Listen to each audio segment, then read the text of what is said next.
Robin's with you in the afternoons. And it is time for Wellness Wednesday here on the Vine. And as always, on our Wellness Wednesdays, I am joined by Jane Ehrman from imagesofwellness.com. Hi, Jane. Hi, Robin. Hi. So I was thinking this could be a good day to talk about procrastination. What do you think?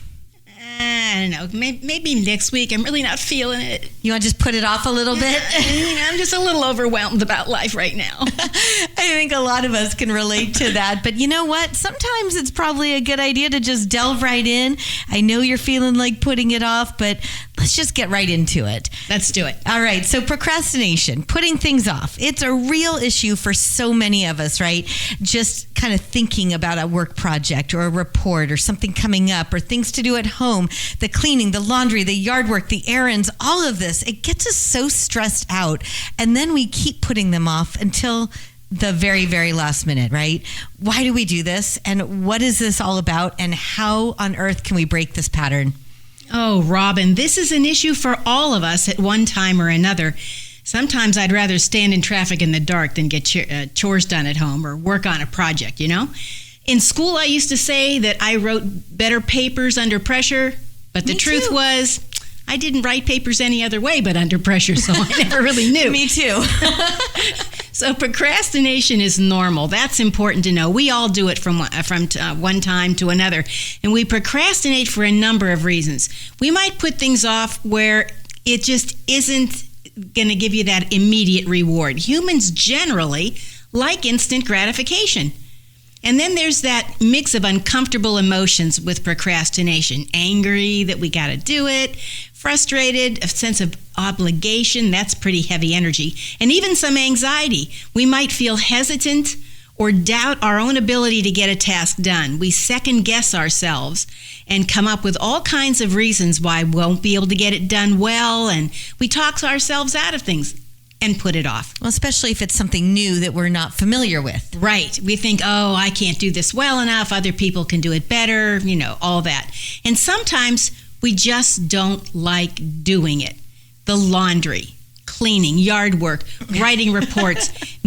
And maybe we even said yes too fast to a project or a task or a request, right? Right. And then we've made that emotional decision because someone needed to be pleased a little bit, or we felt obligated or even honored by the request, but we just didn't think it through when we were responding, and now we're regretting it. How many times have we said, whatever possessed me? It's that old, ask me to volunteer thing because I can't say no. That's right.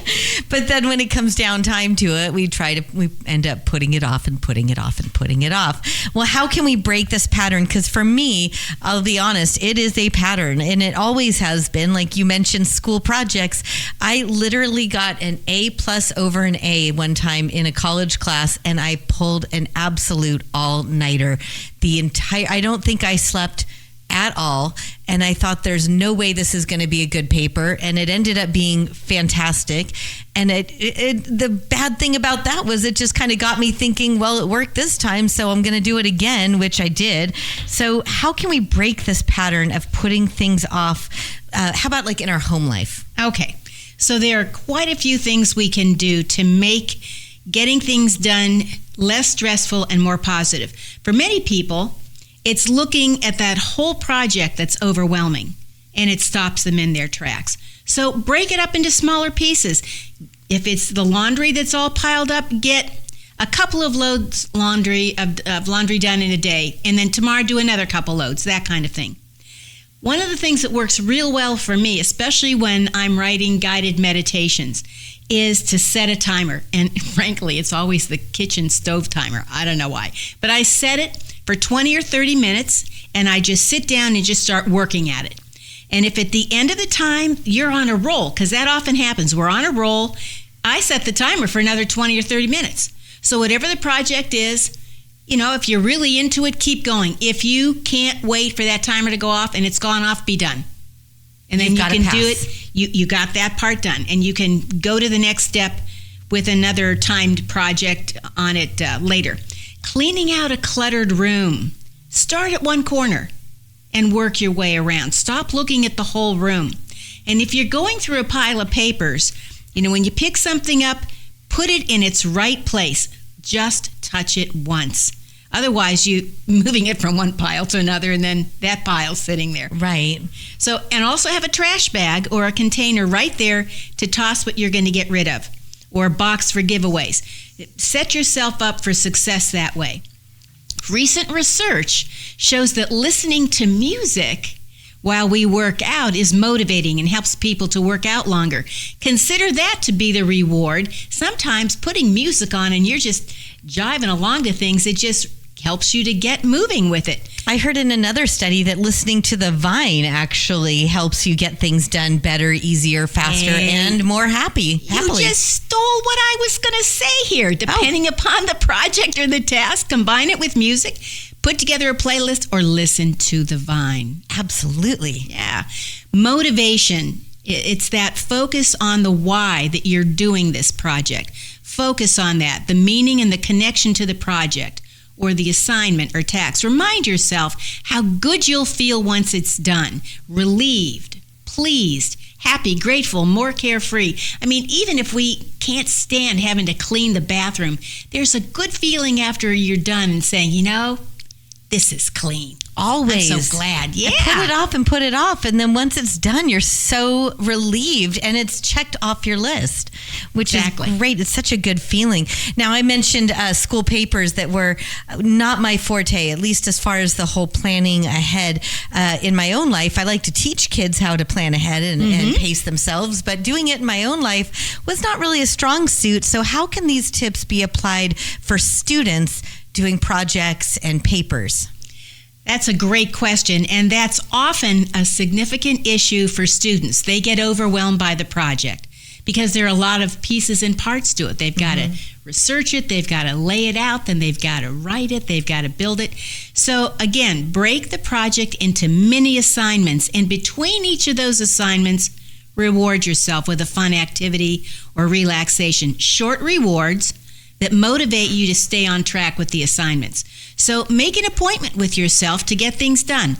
Hold yourself accountable, and sometimes it even helps to have a friend or a family member know about this goal you have to get this project done and ask them to check in with you and also hold you accountable. Not nag you, but just check in. And then during the assignments, the works, really focus. Stay focused on what you're doing. Stop the distractions, the phone, the emails, social media, pets, people. Research again shows that when we're interrupted, when we're in a good flow of getting a piece of work done, it takes 16 minutes to truly get back on task. I love that advice. My youngest daughter is a sophomore in college right now, and she always goes either to the library or there's a certain coffee shop that she goes to. And she says with all of her own personal stuff and her 2 roommates, and her apartment is just not conducive. She has to actually remove herself from there. And I just think that's so important to be so self-aware of what works. Yes, so often your residence hall is a zoo and noisy. I used to do college administrative stuff. And so find a place that really works for you where you can let go of all those distractions and do your work. Set a good amount of time to do the work because it takes a little bit to get it rolling. Even again, set that timer. And sometimes, when you get things rolling on the work and that timer goes off, but you're in the groove, keep going. That's a great thing to have happen. I love that. These are all such great tips, and they're great for things like school projects and papers, but for other parts of our lives too. Like you mentioned, having somebody check in and holding you accountable. It reminded me of like having a workout buddy. Yes. Yeah, absolutely. So just kind of for anything, really, getting it going. Do you have any final suggestions to help us stop procrastinating, because so many of us struggle with this? Stop overthinking the task or project, because when we're in our heads, as I've said before, we're in a bad neighborhood. We're generally negative about something and we're talking ourselves out of it. Secondly, focus on the reward, the relief, the satisfaction that you will have gotten this done. In the words of Nike, just do it. Absolutely. And it's one more thing to just cross off that list. It's such a good feeling. Oh, Jane, these are great pieces of advice and to keep us from procrastinating and, as you said, just do it and getting it done. Thanks so much. I've been talking with Jane Ehrman from imagesofwellness.com. You can check out our website and get all sorts of great tips and wonderful things.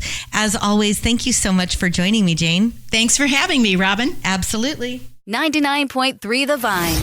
Live it up.